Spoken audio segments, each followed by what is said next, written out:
Ink is such a terrifying medium for me. It is not easily revoked once you have unleashed it on the page. But there is a certain satisfaction to laying down the perfect ink stroke, and I do believe that is heightened by the possibility that you could ruin your entire page. So to really step into the world of the best ink workers, I do think you have to be a bit of the illustrator's equivalent to an adrenaline junkie. Elena Kononenko, if that is how it's pronounced, is a great ink worker. And she drops her inks as shadows with all the boldness of an impressionist painter who lays down a couple of strokes and says, yeah, that looks like a boat. And somehow it does. Most inkers will balance one way or the other with their ink work, either doing mostly contours or mostly shadows. Elena really does walk the middle of that line.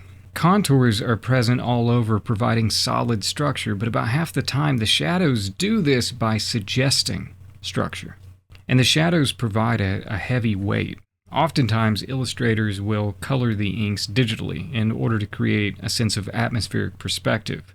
I do this all the time in my work, partly because it clarifies the foreground, but it also gives me more control over the visual hierarchy. It gives me more flexibility in the design of the composition.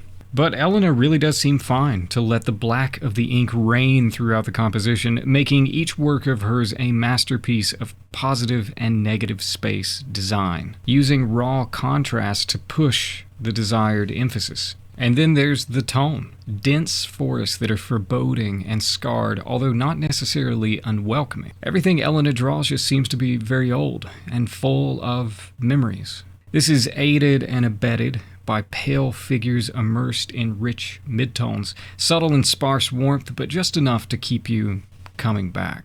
Often, she's inking traditionally on paper, and you can detect just enough of the organic imperfections that brings about to get the sense of something living, with all of its beauty and all of its scars intact.